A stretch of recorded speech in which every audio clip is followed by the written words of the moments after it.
Shiratal mustaqim wa ala alihi haqqa qadrihi wa miqdarihi al-azim. Fafahamnaha Sulaiman wa kullan atayna hukman wa ilma wa sakharna ma'a Dawud al-jibala yusabbihna wa tayra wa kunna fa'ilin. Ya Hayyu ya Qayyum ya Rabb Musa wa Harun wa ya Rabb Ibrahim wa ya Rabb Muhammadin alaihi wa alaihimus salatu wassalam. ألزمنا الفهم وارزقنا العلم والحكمة والعقل برحمتك يا أرحم الراحمين. رب اشرح لي صدري ويسر لي أمري واحلل عقدة من لساني يفقه قولي واهدي قلوبنا بحق سيدنا محمد. Segenap para jamaah mustami'in mustami'at yang ada di radio di frekuensi 14.183.0 maupun yang telah hadir di Zoom meeting. Mudah-mudahan semuanya kita dalam keadaan sehat walafiat di dalam lindungan Allah Subhanahu wa taala, di dalam pemeliharaan dan bimbingan Allah, agar kita senantiasa banyak berbuat taat.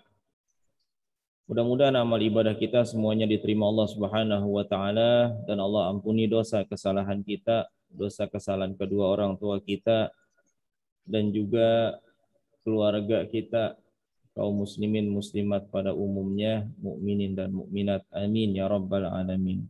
Amin ya rabbal alamin. Juga tidak lupa seiring doa kita untuk guru-guru kita yang masih hidup, mudah-mudahan Allah panjangkan umurnya. Amin ya Allah. Sehat walafiat dalam keadaan terus berbuat taat kepada Allah Subhanahu wa taala. Dan mudah-mudahan terus bisa membimbing diri kita agar kita menjadi orang-orang yang baik, orang-orang yang benar, orang yang tetap di jalan Allah Subhanahu wa taala, mengikuti sunnah Rasulullah sallallahu alaihi wasallam. Dan yang sudah meninggal mudah-mudahan senantiasa Allah muliakan di alam kuburnya. Allah jadikan kuburnya raudhah min riyadil jinan dan diterangkan di alam kuburnya. Dan kita yang masih hidup, yang jadi murid-muridnya juga senantiasa seiring doa-doa beliau kita tetap mendapatkan keberkahan dari Allah Subhanahu wa taala. Tidak lain juga kebaikan-kebaikan yang kita usahakan, nilai-nilai amal saleh yang kita laksanakan, ini tidak lepas juga dari doa-doa guru-guru kita, dari keberkahan-keberkahan beliau, dari doa-doa beliau untuk kita semua, sehingga kita alhamdulillah masih senantiasa komitmen menjalankan perintah-perintah Allah dan Rasul-Nya, meninggalkan larangan Allah juga Rasul-Nya. Mudah-mudahan hingga akhir hayat kita tetap dalam hidayah Allah Subhanahu wa taala, tetap dalam iman dan Islam, membawa iman dan Islam. Amin ya rabbal alamin. Amin ya rabbal alamin. Baik para jamaah sekalian, kembali pada kesempatan di Sayyidul Ayyam di hari Jumat ini di dalam pembahasan ilmu tajwid ya, untuk memperbaiki terutama khususnya dalam bacaan Al-Qur'anul Karim yang memang mungkin butuh diperbaiki. Bila sudah bagus, alhamdulillah, tinggal terus kita komitmen untuk membaca Al-Qur'an setiap harinya dan terus belajar tentang makna-makna daripada Al-Qur'an, sehingga mudah-mudahan kita bisa mengamalkan daripada isi atau kandungan Al-Qur'an. Para jamaah sekalian rahimakumullah, silakan kembali dibuka bukunya. Sekarang kita sudah masuk di bahasan yang baru di bab yang ke-17, halaman 186.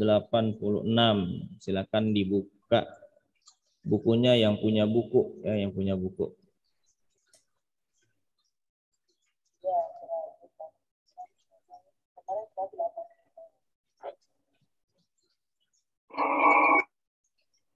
Baik, kita akan mempelajari di sini tentang cara melafalkan lafaz yang diwaqafkan.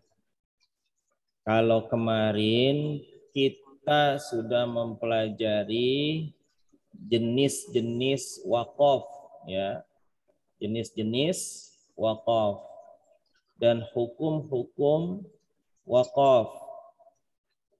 Ada yang jaiz, boleh, bahkan ada yang tidak boleh waqaf pada kata tertentu.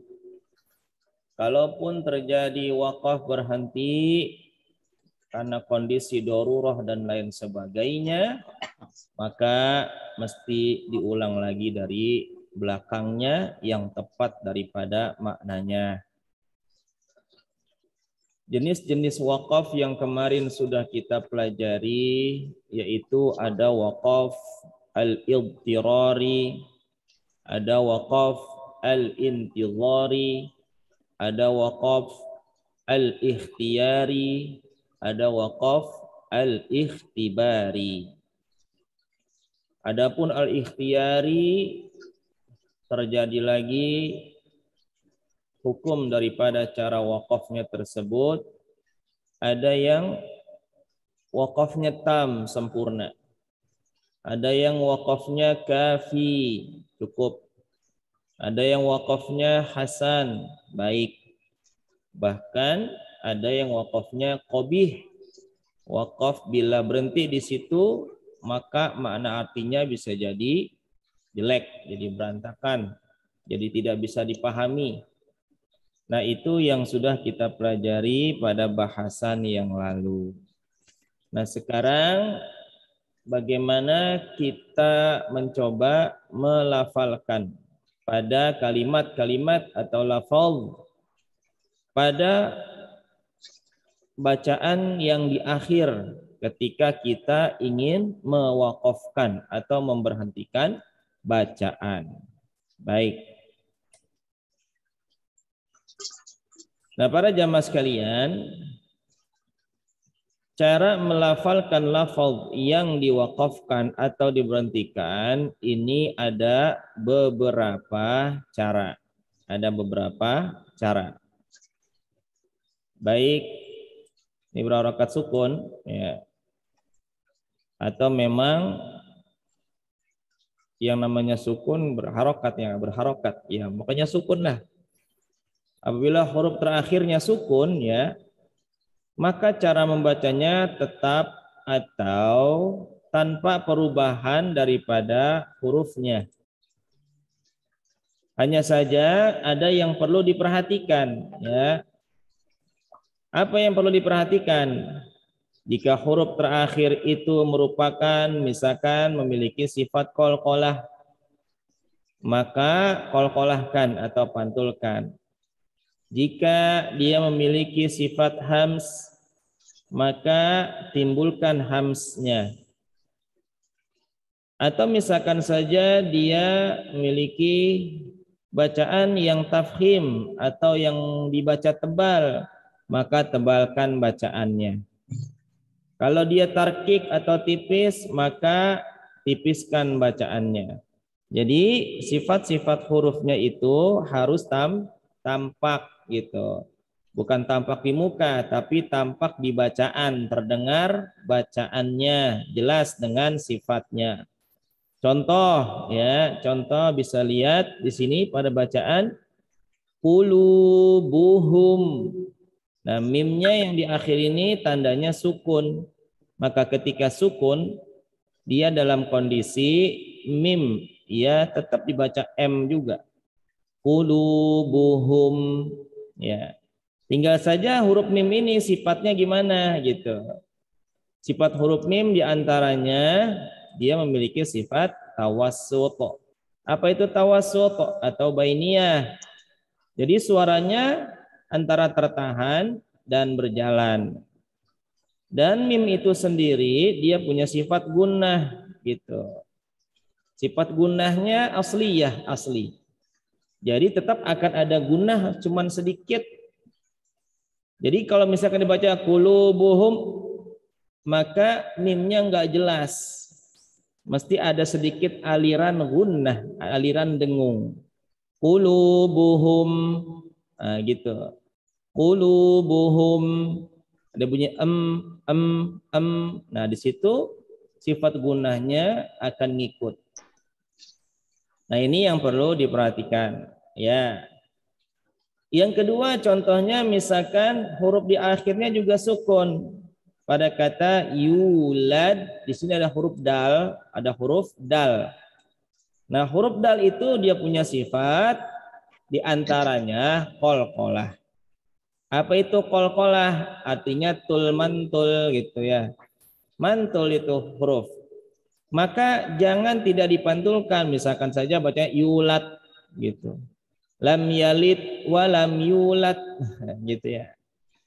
Maka ini kesalahan dalam bacaan. Maka cara bacanya tetap sifatnya harus ngikut. Lam yalid wa lam yulad.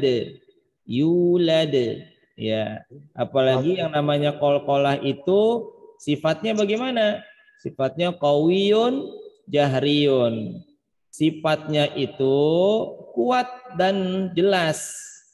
Kuat dan jelas gitu. Atau contoh lain pada bacaan kuwirat. Kuwirat. Ya, ada tak sukun di sini. Ada tak sukun. Maka ketika membacakan tak sukun bagaimana caranya? Maka taknya ya dibaca T. Kuwirat, cuma saja di situ ada sifatnya, di antaranya sifat syiddah. Tertahan suaranya kuwirat. Dan setelah itu ada sifat hams. Apa itu hams? Menghembuskan udara. Maka terbaca dengan kuwirat, at, rot. Nah, gitu. Ada bunyi, ada angin yang keluar pada huruf ta gitu. Jadi jangan cuma dibaca kuwirat gitu doang. Tapi ada sifat yang mesti ngikut ada. Itu sifat syiddah diantaranya sifat hams kuwirat at ya. Baik. Contoh lain. Misalkan pada kata wanharu. Ada huruf ro sukun di situ. Maka cara bacanya ya memang kita tahu huruf ro itu R gitu secara umum. Hanya saja pada huruf ro ini ada yang dibaca tebal, ada yang dibaca tipis. Yang tebal tafkhim tebalkan, yang tarkik tipis-tipiskan gitu. Nah, kita tahu di sini ro-nya jadinya dibaca tebal atau tipis. Oh, karena ro sukun sebelumnya ada fathah, maka cara bacanya ro sukun itu dibaca tebal. Jadi bukan dibaca har, tapi bacanya wanharu. Aru. Wanharu. Nah, gitu. Jadi ro-nya tebal. Ro-nya tebal. Wanharu. Jadi bukan dibaca wanhar. Emang ada bunyi R-nya. Cuman sifatnya seharusnya ro-nya tebal. Kalau dibaca tipis bagaimana? Memang tidak mempengaruhi kepada makna artinya. Cuma saja cara bacanya yang kurang tepat. Dan kalau dibiasakan, apalagi banyak orang misalkan yang mendengar bacaan wanhar, ya. Misalkan saja pada bacaan inna a'tainakal kautsar fasalli li rabbika wanhar. Nah, kalau dibiasakan dengan bacaan yang bagus, orang yang mendengar insya Allah ngikut gitu. Kalau dia biasakan dengan bacaan yang kurang bagus, khawatirnya itu akan terus ngikut kepada orang yang mendengar. Bahkan kalau orang yang mendengar tersebut tidak belajar lagi, maka itu akan jadi acuan buat dia. Begitu cara bacanya. Baik. Atau contoh lagi, ini ada ro sukun juga. Ada ro sukun juga, maka bacanya tebal atau tipis gitu ya. Fantasir, Ya, oh ternyata roknya dibaca tipis karena sebelumnya ada huruf yang berharokat kasroh seperti itu. Ya, maka cara baca yang pertama ini yaitu ketika huruf akhirnya tandanya sukun, maka cara bacanya tetap sesuai dengan hurufnya atau tanpa perubahan. Hanya saja apa yang perlu diperhatikan? Yang perlu diperhatikan tadi adalah sifat-sifat huruf yang sukun tersebut. Kalau qalqalah pantul-pantulkan. Kalau ada sifat hams, ada menghembuskan udara, hembuskan. Kalau dia tebal, tebalkan, tipis-tipiskan, seperti itu. Itu cara yang pertama. Tidak lain ini adalah untuk mempertahankan cara bacaan Al-Quran agar tetap baik dan benar gitu. Makanya tersusunlah bahasan ilmu tajwid. Ini diantara ikhtiar usaha agar tetap bacaan Al-Quran itu terjaga baik. Oh, bukankah Allah sudah menjamin bahwa bacaan bahkan isi Al-Quran itu terjamin akan tetap utuh? Betul, Allah yang jamin. Nah, paling tidak kita ikut menjadi andil bagian ya, ambil bagian di antara hamba-hamba Allah yang ikut menjaga gitu, ikut menjaga baik dengan hafalannya atau diantaranya mempelajari ilmu tajwid ini, karena ilmu tajwid ini adalah diantara usaha untuk agar kita tetap baca Al-Quran dengan baik dan benar insya Allah. Nah, mudah-mudahan cara yang pertama bisa dipahami, ini cara yang umum. Baik,